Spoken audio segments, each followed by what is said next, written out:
The drama surrounding the WNBA reached an entirely new level the moment Congress stepped into the arena.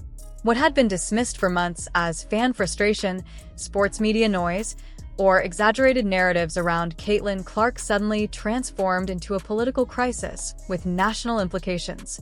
It began with whispers about unfair treatment on the court, murmurs about physical targeting and unpunished hits, rumors about officiating inconsistencies, and internal bias. But those whispers grew louder as the season progressed. And when illegal gambling scandals erupted in the NBA, dragging former players, coaches, and league personnel into federal indictments, the sports world realized something bigger was happening. Something systemic. Something the public wasn't supposed to see. And then came the shockwave. The United States Congress officially demanded a full briefing from the WNBA and NBA leadership on allegations that Caitlin Clark's civil rights may have been violated. Not opinions. Not speculation. A federal-level inquiry requesting explanations, documents, internal communications, protocols, and accountability measures. For the first time in the league's 28-year history, the government was looking directly at the WNBA and asking what exactly had been going on behind the curtain. The Department of Justice followed closely behind, watching both leagues with a growing suspicion as new evidence surfaced, new connections formed, and old assumptions fell apart. Suddenly, silence inside league offices was replaced with panic. Executives weren't just worried about public backlash anymore. They were worried about subpoenas, hearings, and the threat of federal consequences. Inside New York headquarters, the mood shifted instantly. Panic meetings were scheduled before sunrise. Communications teams were instructed to say nothing publicly. Legal staff was reportedly reviewing months, possibly years, of emails, texts, and internal memos in preparation for what could easily become a televised hearing viewed by the entire country. And all of it circled back to one name: Caitlin Clark. The rookie who didn't just change the league, but became the center of a cultural, political, and now legal firestorm. For months, fans had accused the WNBA of failing to protect its brightest star. Social media exploded with slow-motion replays of Clark being shoved, hit, blindsided, and taunted. Some plays were hard fouls. Others looked dangerously close to deliberate attempts to injure her. Critics asked why referees allowed the physicality to escalate, why the league didn't intervene, why the commissioner remained silent, and why, as ratings skyrocketed thanks to Clark's unprecedented popularity, her safety seemed to become an afterthought.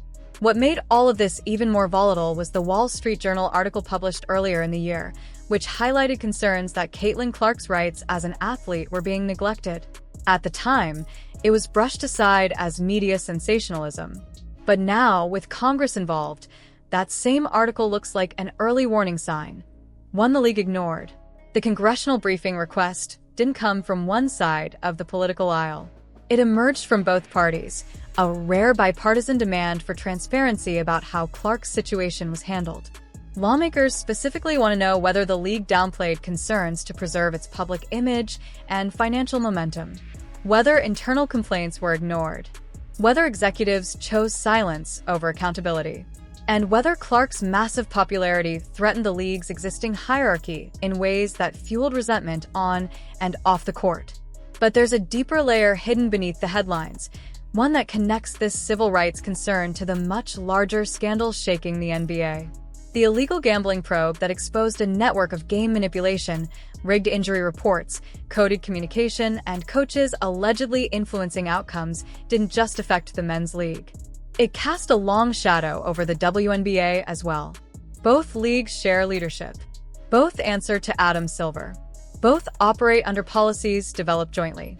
And both have grown increasingly dependent on sports betting partnerships that Congress is now scrutinizing intensely. Sources claim federal investigators expanded their probe after discovering signs that certain injury reports and performance metrics in the NBA may have been manipulated.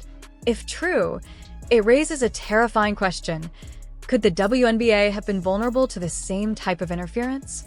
And did leadership overlook warning signs in both leagues to protect corporate partnerships and billions in media rights revenue? Adam Silver, long known for his calm, diplomatic tone and forward-thinking approach, suddenly finds himself standing in the center of a storm that threatens the legacy he spent a decade building. His partnership with WNBA Commissioner Cathy Engelbert, once celebrated as a model of unified leadership between the men's and women's leagues, is now under a harsh federal spotlight. Their silence, their statements, their decisions, and their internal communications may all become evidence if Congress decides to escalate this briefing into a full-blown investigation. The most explosive twist, however, involves politics, specifically the faction of the country that unexpectedly embraced Caitlin Clark as a cultural symbol. Conservative commentators, MAGA-aligned influencers, and even politicians began framing her story as one of institutional mistreatment, claiming she represented core American values under attack by a league that supposedly resented her meteoric rise. This took Clark's situation far beyond sports. Suddenly, she wasn't just an athlete. She was a political lightning rod. Her fan base expanded into demographics that previously paid little attention to women's basketball.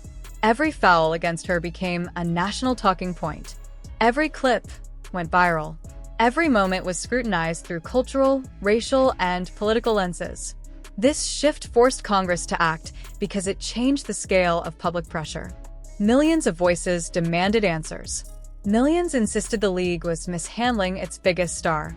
Millions began asking whether her treatment reflected something deeper, a systemic failure to protect a player who brought unprecedented ratings, ticket sales, and growth to the league.